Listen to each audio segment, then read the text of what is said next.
Welcome into the Blogger Bowl, week 11. I can't believe I'm already saying week 11. Week 11 preview. Dan's got his Waterbury Open hat on. Excuse me. Do we have a shirt from home field? Is Yeah. that the Marshall shirt?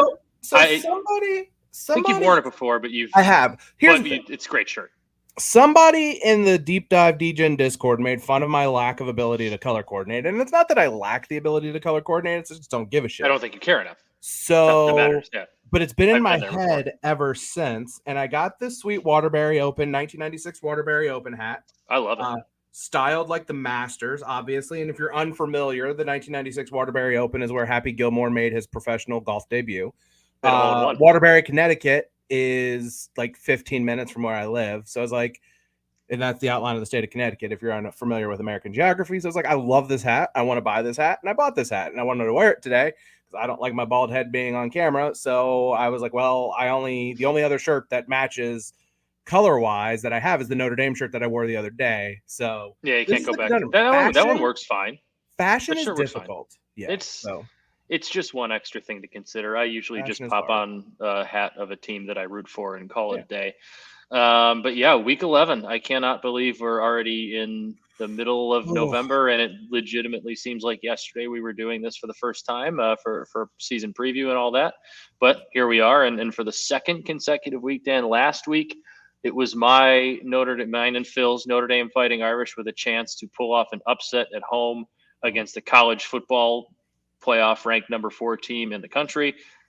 Now it's your team, but it's not really an upset because be an there's upset at all. 7.5 point favorite. Be an upset in the rankings, but not an upset in the point spread. So I forgot if you said that's where we're starting, but that's where I wanted to bring up because it's Texas TCU. I know we go in chronological order, but let's be real. I forget the order, even though you just told it to me 10 minutes ago.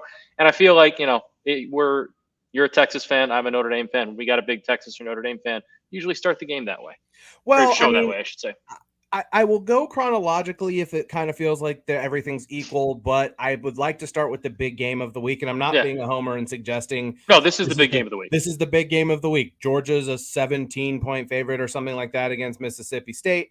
Ohio State's a 40-point favorite against Indiana, and Michigan is a 28-ish point 29.5, I think. Something like that against Nebraska. Weirdly, on a side note, that game came off the board today when Terry Joseph said that Casey Thompson wasn't going to play. Casey Thompson was never going to play in that game. I don't know why that was suddenly news. Nevertheless, this is the only game of the week with playoff implications that seems like it's going to be up in the air. As you can see, number 4 TCU at number 18 Texas. A 7:30 p.m. kickoff from Darrell K. Royal Texas Memorial Stadium in beautiful Austin, Texas.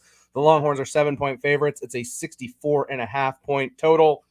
And man, I've heard sharp people on both sides of this game this week. Like the conventional wisdom is, do you really want to trust Texas in this spot? And I totally understand that. Still unsure what the situation with Quentin Johnston's health is. He's expected to play. They haven't said anything officially. Have to imagine he's probably going to be a little bit limited regardless of whether or not he is able to play. The question with Texas is always, what Texas team are you getting? Are you getting the team that fumbled on a big play thanks to a great defensive play and was still up 31-10 on the road against a really solid Kansas State team? Or are you going to get the Texas team that got outscored 17-3 and tried everything in their power to give away that game late? Quinn Ewers was better against Kansas State than he was against Oklahoma State. That's a low bar to clear, but Texas won that game against Kansas State because Bijan Robinson is that dude and was that dude in this game. Texas had a 50% success rate running the ball. I think he had over 200 yards in that game.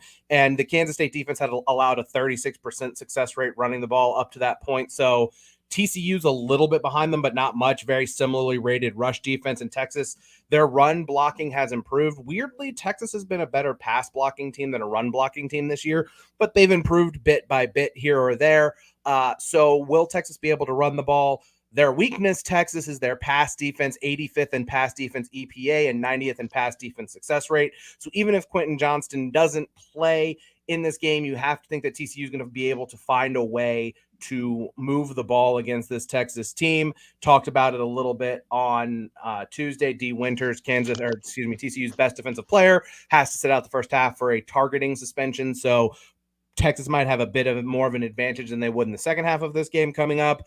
I have my prize picks is from this game, and I have one bet for this game. I'll give my bet now. I'm playing the over 31.5 in the first half in this game. I think that what I talked about with D Winters being out, these are two really good first half teams. I think Texas is like 5th and TCU's like 15th in the country in first half scoring this year.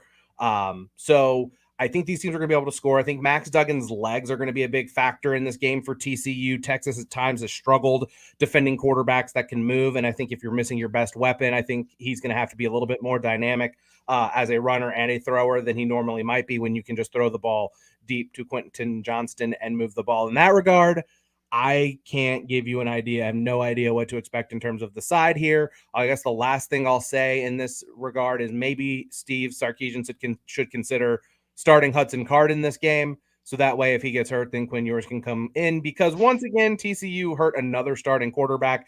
Ironically enough, almost lost to Texas Tech because Baron Morton is their third string quarterback who's been starting. He got hurt. And so Tyler Shuck, who the first string quarterback before he got hurt early in the season, had to come in. But nevertheless, I don't know what to expect. I think there's going to be points in this game. That's basically the only thing I feel. What are your thoughts? Yeah, I'm kind of with you there. It feels like kind of a little bit of a shootout, and it's hard to project the game when TCU's best player either won't play, or if he does, we don't know how healthy he's going to be, because when he's healthy, that offense, you said, it might be a little bit more dynamic without him, because they're kind of forced to do more. They don't force feed him the ball, but like, he's really darn good. And when they force feed him the ball, it had been working. It's hard to project this, and I think that's why you see the number out to 7 here, because nobody really knows what to expect, what you're going to get out of Quentin Johnston, and I think that has provided uncertainty on both sides. So I think I'm just going to rely on some points here. I think Texas is going to be able to run the football. Bijan has been able to do that all season long.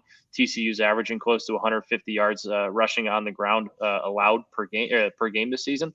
So, I mean, I hope that Texas kind of has a steady diet of Bijan, and Quinn Ewers makes the big throws when he have to, and it's not like some games this year where Sark has gotten pass heavy and asked Ewers to throw the ball 45 times. Yeah. I tend to lean towards Texas winning the game if they are able to execute the game plan they want to, and the one that we know works with a steady dose of Bijan. But 7's a lot to cover. In some places you're seeing it's 7.5. I do not trust that line at all. I think Texas is probably the better team. They are the better team, I think, when they're at their best, but I don't know what version of them we're going to get. I don't know what version of TCU we're going to get. I don't know what version of Quentin Johnston we're going to get. There's just so many uncertainties in this game. Yeah, I think if I were in like a picks pool or something, I was going to play a side, I'd play TCU, particularly. I'd probably take the points if you get the hook. Get that hook too to get it to 7.5. I'd probably take it. Like you said, like just a lot of unknown in this game. Like maybe TCU, even a money line sprinkle just for fun. That's kind of where I stand. Yeah, I mean it's a tough game to project in that regard, but should be a good one. The tough thing with touchdown spreads or less too, especially in conferences like the Big 12 or you see in the Pac-12, like this could be a really good game and Texas wins by 14 and doesn't cover, but like TCU was the right side because it was back and forth the whole game, and there were just a couple weird college football plays in the fourth quarter. That's what's so frustrating sometimes about betting these sides. It's not really like the NFL. All of these games can be close, but you see a final of 49-38, and it's a really good close game, but like just college football things happen and it doesn't cover. Yeah. I mean, that's football in general. You'll see that kind of stuff. I mean, there's more variance because it's college football and their kids and all that kind of stuff. But yeah, I mean, certainly there have been times where you've had a good bet lose because of shenanigans at the end of a game in that regard. Moving on. Now we'll go in chronological order for the rest of our big games. Number 10, Alabama at Ole Miss. I think it's 3:30. That's a typo on my part. Alabama, an 11.5 point favorite. The total 64.5 in Oxford. Another road game for Alabama. What do you expect is going to happen here? Well, 3 p.m. is like the pregame, so you're just advertising the pregame show. That's fine. Man, like I feel like a broken record here, but like I think I like Alabama with laying the points on the road. I liked them last week in that LSU spot. Obviously, that didn't work out. I just don't.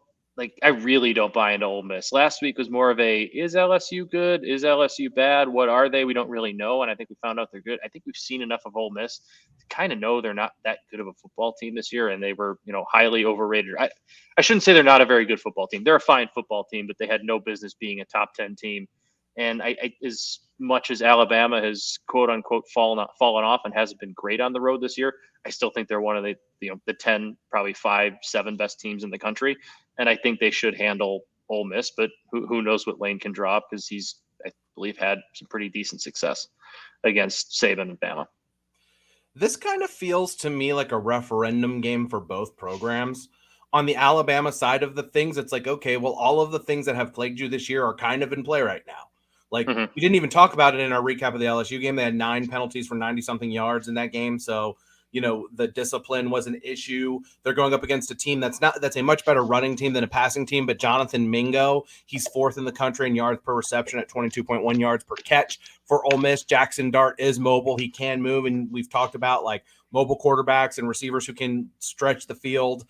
Can really give Alabama a lot of problems. So there are certain things that Alabama is going to have to guard for, and that Ole Miss might be able to take advantage of against Alabama playing this game at home. But on the flip side of this, man, like, this is the 3rd time Lane Kiffin's gotten to face Nick Saban at Ole Miss. Bama won by 15. They won by 21 in the 2 games against them. Josh Heupel got the win over Saban in year 2. Brian Kelly got the win over him in year 1. Time like Lane Kiffin, I don't want to say put up or shut up or shit or get off the pot kind of thing. Like, it's Lane Kiffin, like, they're not going to fire him. Yeah. He's going to leave there before they get rid of him. I'm not suggesting that they should fire him or he should be on a hot seat or anything. But if you're going to be a program, like, the window of opportunity to be the second best team in that division might be closing with Brian Kelly at LSU. And then who the hell knows what's going to happen if the talent at A&M is ever going to be able to rise above the mediocre coaching, and what's going to happen at Auburn, hiring a new coach, who the hell knows what's going to happen there. So maybe the window is closed for them a little bit. The one thing I would just advise Alabama, just run the damn ball. Like, Ole Miss cannot stop the run at all. They couldn't stop it against A&M. They couldn't stop it against LSU. Like, just run the damn ball. Jahmyr Gibbs is really, really good. Like, don't put all of the pressure in this game on Bryce Young when you have Jahmyr Gibbs and a decent set of backup running backs. Let them run. Let them take the pressure off, and you can go out there and get a win. It worked so much for them early on this year, too. Like, when you saw when Bryce Young got hurt against Arkansas, I know Arkansas isn't the best defense in the country, far from it, but, like, they just kind of went with a steady dose of running the football and Jahmyr Gibbs, and he just went off. Like, you got a really good player. And I know that today's game is all about slinging the ball around and making big plays, but, like, man, running the football works for you, and that's where you're strong. Like, the passing game is okay. You do have the Heisman Trophy winning quarterback who's a great talent, but his targets just aren't really there this year. You have a really good running back in Jahmyr Gibbs. You have an Alabama offensive line that, I'm sure would love the chance to run the ball 40 times in this game and just get off the line and try and dominate the guy in front of him. I would like to see Alabama give Jahmyr Gibbs, that offensive line, the chance to do it. And guess what?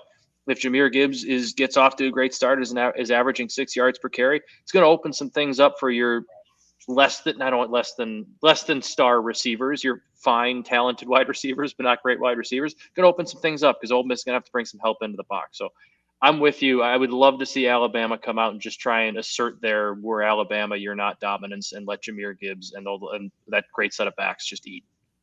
Absolutely. Like, there's no reason not to do that if you're Nick Saban. Hopefully they have the wherewithal to do that. Moving on, a game I cannot wait for in the Pac-12. Number 24 Washington at number 6 Oregon, a 7 p.m. game. Oregon's a 13.5-point favorite. The total is 72.5. As an aside, by the way, so next week is a massive week in the Pac-12, assuming nothing goes sideways this week. You have UCLA, USC, and Utah, Oregon are both next week. Did you know that one of those games is locked in to be Pac-12 After Dark, 10 p.m. ESPN kickoff? No, that's awesome. Which one? Yeah. Well, I think it's. We don't know. I haven't said yet. I mean, it'll probably be Utah. It'll be Utah. So it's going to be the Utah game because College Game Day is going to end up in LA for USC, UCLA, as they probably should. And Fox is going to want to shove it to ESPN by making the College Game Day game a Fox game. Fox gets the first right, and ESPN asked for a waiver to be able to put the other game, whatever game they choose, on at 7:00 Eastern as well. It's terrible for the Pac-12. Like, the East Coast isn't going to stay up to watch Oregon and Utah. No, that's what else here. You're not. First off, you're not on the East Coast. I know, but like I will. I will too, but like the game starts. It's only an hour difference. Yeah, it's not a. I mean, it's that hour. Either way, very excited. It does, but either way, very excited to watch it because that's a fan. Like, to actually get a potentially high scoring game at night is great, but to have it actually be a good football game is wild. I love it.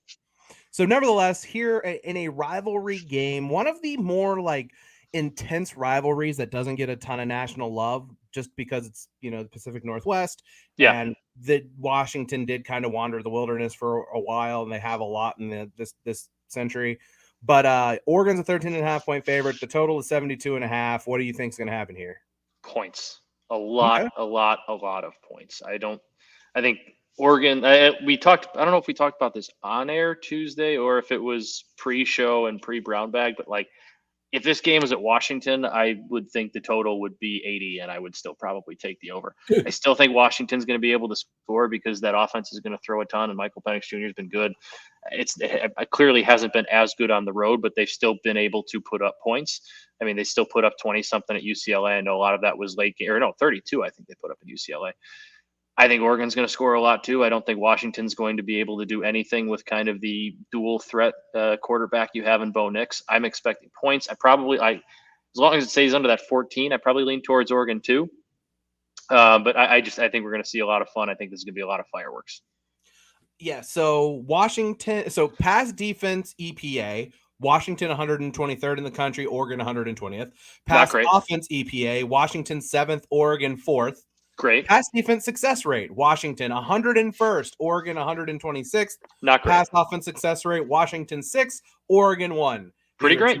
Horrible pass defenses and 2 really good passing offenses.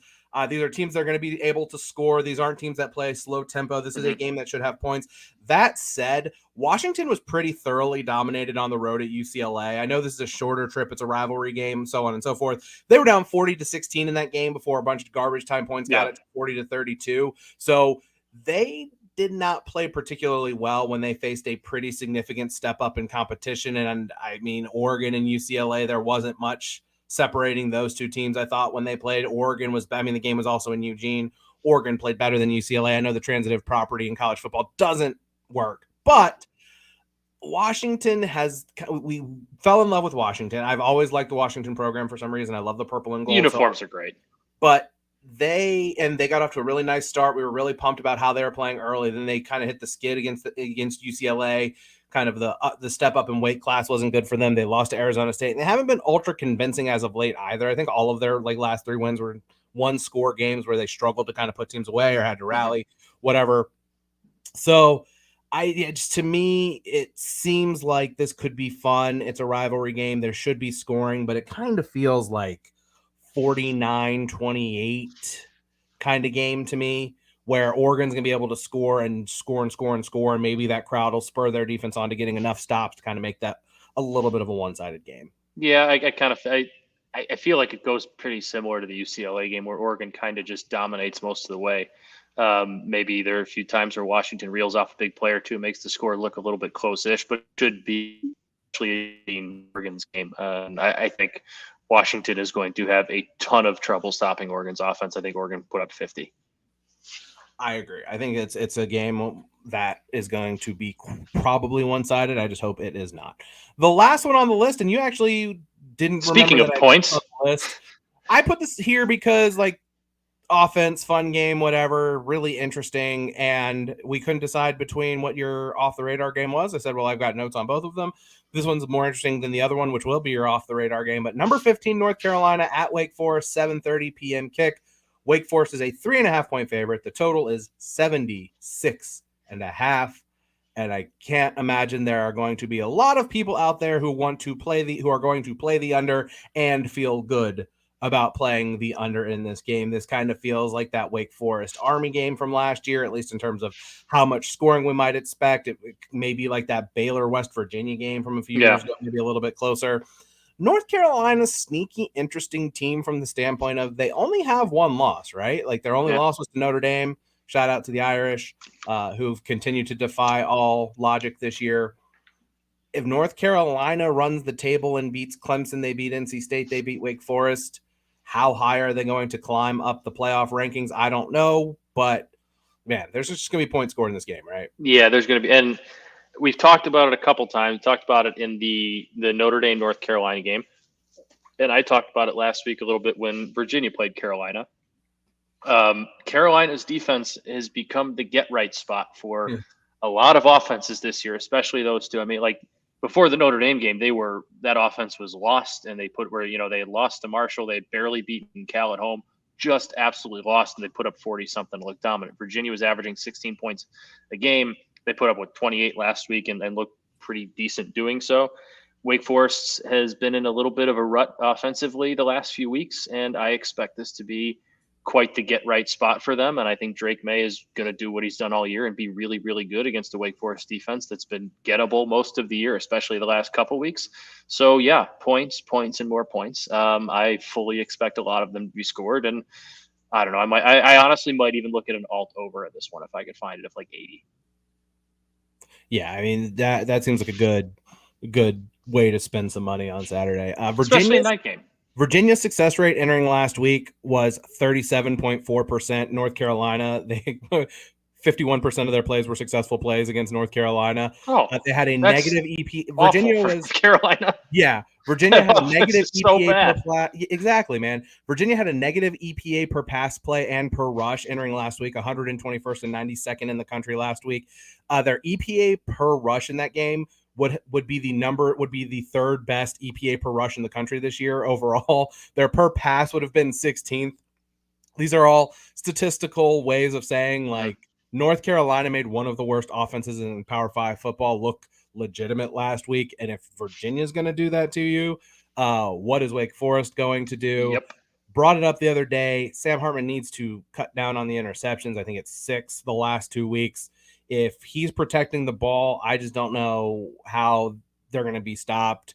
At the same time, like I don't think Wake Forest defense is anything to write home about, and Drake May is one of the best players in the country. This is a chance for him to maybe really get on the Heisman radar. He's kind of been hanging around as dark horse territory for a while now, and maybe, I don't know. I'm not super convinced I have a feel one way or another on this. Kind of feels potentially team with the ball last wins the game kind of situation. And that's why it's tough to take a spread, to take a side when it's such a short spread, like 3.5 like this.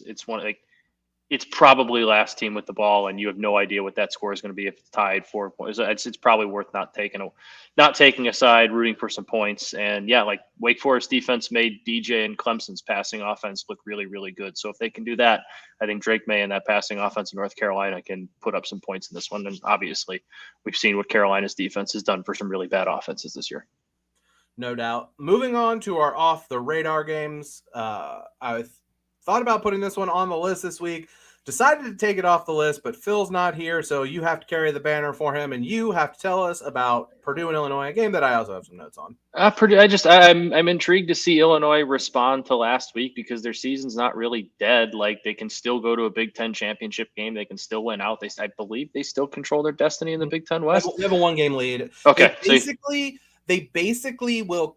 I'm not going to jinx this by saying that it's over if they win this game, but if they do, they have 1 game worth of leeway. In which they'll lose next week to Michigan, but they end the season with Northwestern.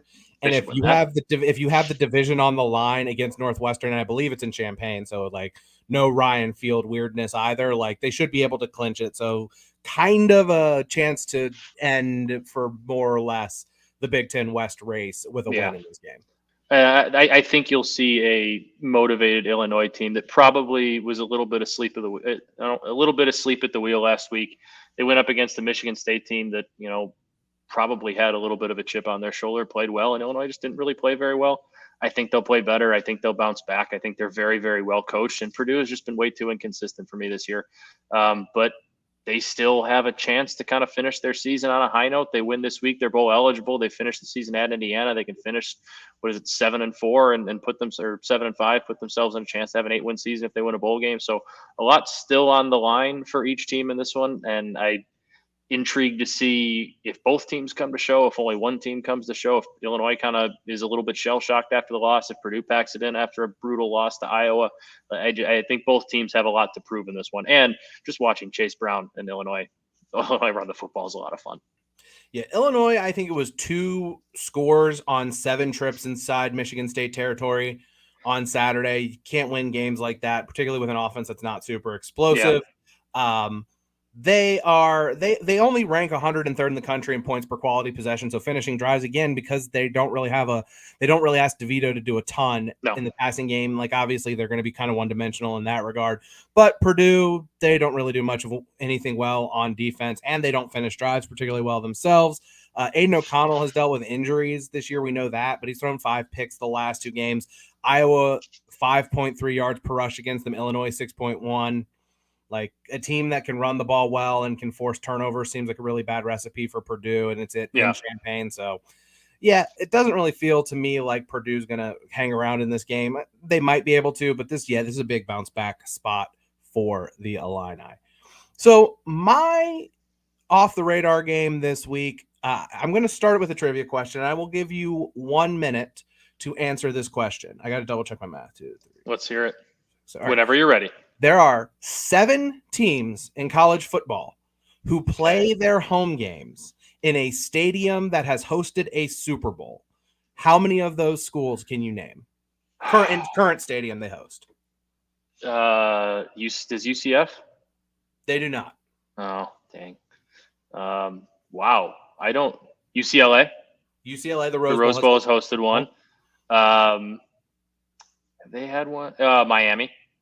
The obvious one. Yeah. I'm trying to think where Super Bowls where else they've been hosted. Philly. Is Philly at a Super Bowl? Not that I can think of. Temple, no. This is great radio. I'm blanking on a lot of them here. Yeah. Does anybody play in Ford Field? I don't think so. Nope.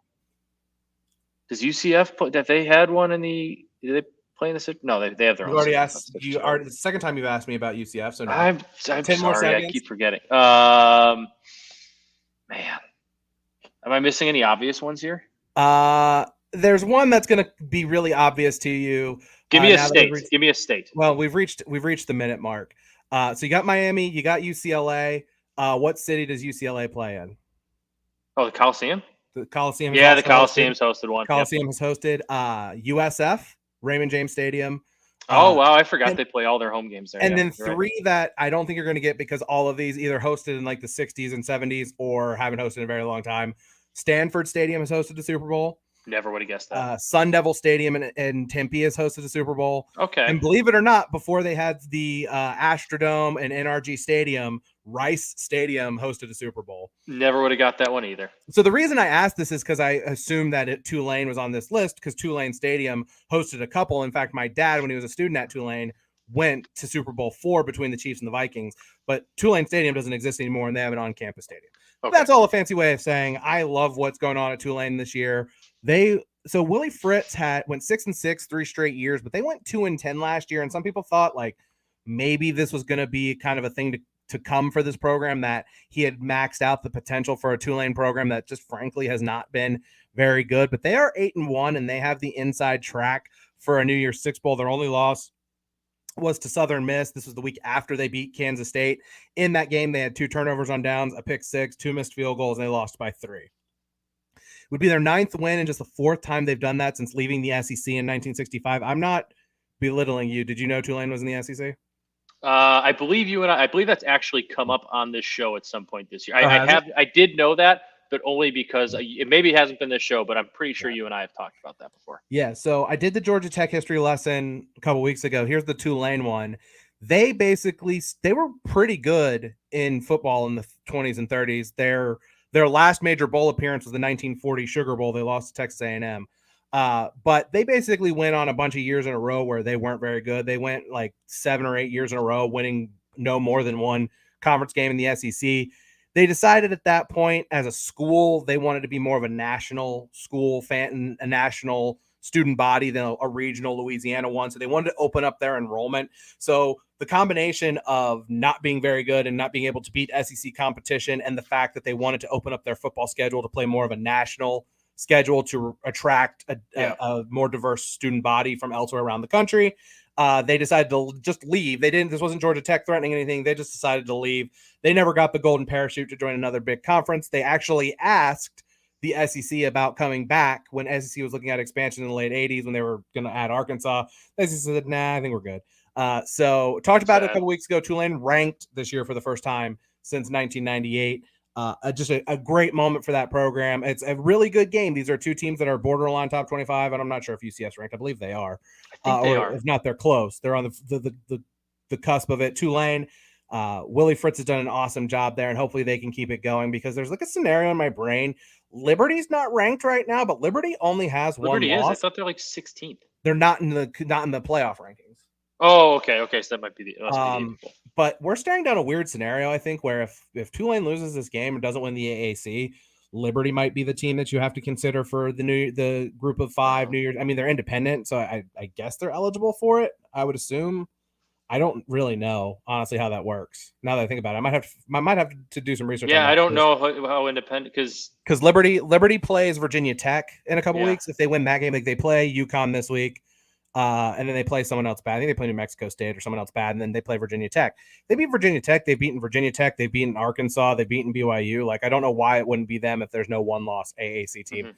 So we're rooting for them. Don't know who's going to play quarterback for Central Florida in that game. So don't really have a side or total that I'm interested in there. Just going to be a good one. I believe that's a 3:00 game. So excited for that one. And that'll do it for our game previews. We'll get to our bets. But the one thing I was going to do this at the start of the show, but you just launched right into the Texas game, which is totally fine with me. So tomorrow is the anniversary of the 1939 Texas Tech Centenary game. Centenary is a school in Louisiana. A game that ended 0-0 and featured 77 punts. The weather was so bad. 77 punts? 77 punts. The weather was so bad and the field conditions were so unplayable. The teams were just basically punting on every first down because every time they tried to run a play, they turned it over. Ended up 0-0, the worst game in the history of college football. And it's the anniversary is tomorrow. So I was just thinking, I'm not sure there could be a more fitting game the weekend of the anniversary of the 77 punt fest between TCU or Texas Tech and Centenary, then Wisconsin and Iowa playing on Saturday in the Big Ten. How many bets do you have on your card this week, Matt? I have 7, so a decently normal card. I didn't love it this week, but I didn't love it. I'm going to let you go first though, because I want to hear if there's any that I need to add to my card. Because I like to do that. I like hearing yours, and when Phil's here, Phil's card, and then I go on whether or not I need to add something. All right, for the sake of content, I just added the one that I've been on the fence about for a couple of days, and I told someone earlier today I wasn't going to play this game, had no feel for it, but I've talked myself into it. I'll save that one for last. Already mentioned the first half over in Texas, TCU 31.5. I think I said I was going to play it no matter what on Tuesday, but officially Oregon, Washington over 72.5. I don't care. I want to see points. If you're going to play that game, play Oregon. Just lay the points with Oregon, but I'm an idiot. Georgia, Mississippi State, give me under 53.5 in that game. I just don't know how a team that has the lowest average depth of target is going to move the ball consistently on the Georgia defense. There were only 36 points scored combined in the Mississippi State Alabama game. Georgia's offense more efficient than Alabama's, less explosive. Defense is better, and there were only 36 points in that game. Now that game was in Tuscaloosa. This game is in Starkville, coming off of a big win for Georgia, but I just don't know how we're going to see 50 points scored in that game. Western Kentucky minus 13 against Rice. This has nothing to do with, well, it has a little bit to do with the fact that they are wearing the big red helmets. I don't know if you saw that reveal. Oh, yeah, with the googly eyes. With the visor on it. Kind of looks like Patrick Starr from SpongeBob if you look really close at him. But I don't think that those visors, people have been telling me, or at least telling us on the BetSperts account, because I tweeted a picture of it, that they're not allowed to wear those in games. I don't care. The reality is like Western Kentucky can move the ball. Their offense is great, and Rice needs wins for bowl eligibility. I just don't think that Rice has the horses to run with this one. In this game, my last one, I had to do it. I don't shaking your head. You already don't like it. I don't I don't want to bet on either team in this game, but Auburn's laying 2.5 at home against Texas A&M. And since it's under 3, I'm going to lay the points with Auburn, and I'm going to lay them simply because this is Cadillac Williams' first game as the interim head coach in a home game. Auburn legend, guy who's beloved by his players, beloved by the alumni base there, getting his chance to really have his moment to be celebrated as the coach of this team at home against Texas A&M, a team who we're not really sure. Jimbo said they're not completely over the flu bug from last week. That's probably just excuse making. Jimbo's making excuses? Yeah, I know. No. I'm not as sour on A&M going forward as a lot of people are. I do like the young pieces they have there. I think the Wigman, Muhammad, Evan Stewart trio is really good. Devin A-Chain's a great running back. So A&M might be able to just go out there and win this game. But I don't know. This kind of feels like a last stand kind of situation for an Auburn team who, by the way, plays Western Kentucky next week, which is a really weird non-conference game. I don't know why they didn't have their SEC SoCon Challenge game. But Western Kentucky minus 13 against Rice. TCU, Texas, first half over 31.5. Oregon, Washington over 72.5. Georgia, Mississippi State under 53.5. Auburn minus 2.5 against Texas A&M. That's my card. I like it. You inspired me. I didn't add exactly one of your picks, but I added a play from your game after looking it up. I'm going with LSU first minus 3 at Arkansas. I think there is a potential for a letdown spot, but I think we see LSU still play pretty well. I still think they're going to win the game. I talked about it last week. Brian Kelly gets his teams playing their best football usually towards the end of the season. Won 16 straight in November with Notre Dame. So you kind of see those teams his teams playing their best ball late. And like I said, Arkansas too, deer hunting season, like you said, starts on Saturday. Yeah. So there might be a few less people around. So I got this Arkansas team that's not very good. So shout out to sorry to interrupt. Shout out to the first and foremost, by the way, Auburn's a 1.5 point favorite. So I like that even more now. So yeah. Auburn 1.5. So I got this from the Cover 3 podcast, which is 24/7 Sports. It's a great podcast. You should go listen to their show too. So literally like modern gun hunting season starts on Saturday at Arkansas. It's an 11 a.m. kickoff, remember, because they're Central Time. So the theory is there are going to be fewer people in the stands to watch this game because they're all going to be out deer hunting on Saturday. So I don't know if there's anything to it, but I kind of love it. So I like the theory, or they'll have gone out deer hunting very early and they're tired. Who knows? Exactly. But yeah, we're going LSU minus 3. I'm going to take Oregon laying the 13.5. I don't think Washington's going to be able to keep up. I like that as long as it stays under the 2 scores. Wake UNC over 76.5 out of principle.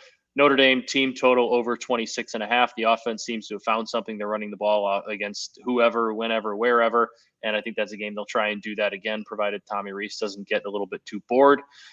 Oklahoma, West Virginia over 66.5. You got 2 offenses who score. You got a West Virginia defense that's allowing close to 35 points a game. I think that when you see a lot of points, it's your typical Big 12 scoring fest.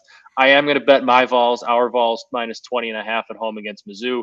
I think you see a bounce back effort from them. I know it's a tough loss, but you have an experienced team. I really like the roster. I really like the talent that knows they're not out of it, because that loss did not even come close to eliminating them, from the college football playoff. And then I'm going over 48.5 in Auburn A&M. I believe I want to pull it up here so I get this right. Auburn's last 3 games, it's been 34 points, 33 points, 27 points. They're scoring. They're also allowing a lot. Arkansas put up 41. Ole Miss put up 48. Mississippi State put up 33. So offense is playing very well. Defense is not playing very well. A&M offense seemed to find something when they went to Wegman, so I think they'll be able to put up some points. I think that goes over 48 pretty easily. Yeah, that's interesting. The only thing is like it's going to be a game where there's going to be a lot of running that might limit the number of possessions. But yeah, man.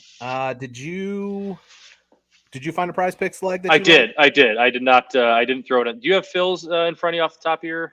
I just bring up the DMs real quick. I think it was Josh Downs, right? I believe that. Oh, it was. He's taking Josh Downs over 8.5 receptions. That's North Carolina at Wake Forest. I like it. Give me a million passing attempts. Any over passing or receiving prop in that game is fine by me. I like it. Let's see. I'm going with Bo Nix over 310.5 pass plus rushing yards. He's ran for 50 plus. I looked at that one too. By the way, unfortunately, the prize it was flat. They still have a lot of stuff on hold, and we're looking at these on Thursday. By Saturday, it'll be fully replenished, but not a whole lot of games up there yet. I like him to run the ball. He's got 50 plus rushing yards, I think, 4 of the last 5 games. Obviously, he's been throwing the ball really well. We know how Auburn. Washington's defense plays against the pass. I think Bo has a big game at home, and I think he cruises past that 310.5 mark. Yeah, I'm going to go Max Duggan over 20.5 rushing yards against Texas. Now, sacks being a rushing stat in college football makes no sense and it's stupid. I hate it. Texas is not necessarily great at rushing the quarterback, but I said it earlier. I really think if TCU, like one of their best paths to success is utilizing his legs when it makes sense. Maybe not so many designed runs, but when, there's nobody open down the field, he's going to be able to make some things happen with his legs. He's a pretty decent runner. Texas has struggled defending running quarterbacks in the past. So I think that they're going to rely on him to really try to be the catalyst for this offense, particularly if Quentin Johnston is limited in any form or fashion. So it's not even really being a head. It's not really like me hedging. If you wanted to play Bijan Robinson over 100, it was like 125 rushing yards, which is a lot. Yeah, that was a lot. I liked it. I came close to taking it too much. Like theoretically at home after a big week like last week, he should go over that number in this game. I'm just going to play it a little bit safer, at least in terms of the number. Maybe I'll make a second entry with Bijan as our team. Why don't you just throw Bijan in and just throw Bijan into ours community? Yeah, we'll make it a 4. We'll make it a 4 leg. The last time we tried to do that, I think it would have worked. So I don't know. He did cruise, yeah. Yeah. So, yeah, man, that's what I got. We're a little bit shorter this week, but hey, that's fine. That's all right. We covered what we need to cover. Yeah, sometimes there's going to be weeks like that. I can't believe it's week 11 already, man. Oh, man. We're like, next week is the last week where my schedule is going to be normal because the week after is Thanksgiving and I'm going to be out of town. And love you guys. Yeah, so people bear with us. We might have some weird show schedules. Those holiday weekends. We'll get you your content. If you want to do some really bad radio, we can kind of discuss it right now. Like, sure. I think the people love the inside look. One kind of recap preview show on like maybe Tuesday or Wednesday of like I that one I might have to do later at night depending on because I'm gonna be in Minnesota visiting my family for Thanksgiving, so I don't know when I'm gonna be able to find some time. I will tell everyone like I need to set some time aside, but that one actually might be a thing where I could actually maybe do a little bit later at night. I don't know what everyone else's plans are. Like we'll be at my sister's once house. Phil puts the baby down, he'll be fine. Exactly. And once my sister's kids are in bed, maybe I might be able to go find some time to go hang out for an hour and chat. I don't know. We'll see. We'll figure it out. But before that, we will have another show on Tuesday where we recap everything that happens this week. And then we start looking ahead to a massive week. And we actually have like a massive week of Pac-12 football next week. Like, I love it. I'm excited. No doubt, like Pac-12 football on the map. Also, I can almost guarantee you my off-the-radar game next week, a week out, is going to be the Brawl of the Wild, Montana State. Probably Works like top 5 bucket list game I want to go to in college football. So, yeah, hopefully Phil will be able to join us at some point next week. But for Matt, I'm Dan, and we will be back with you on Tuesday. Good luck, everyone, with your bets. Have a great week and enjoy the football.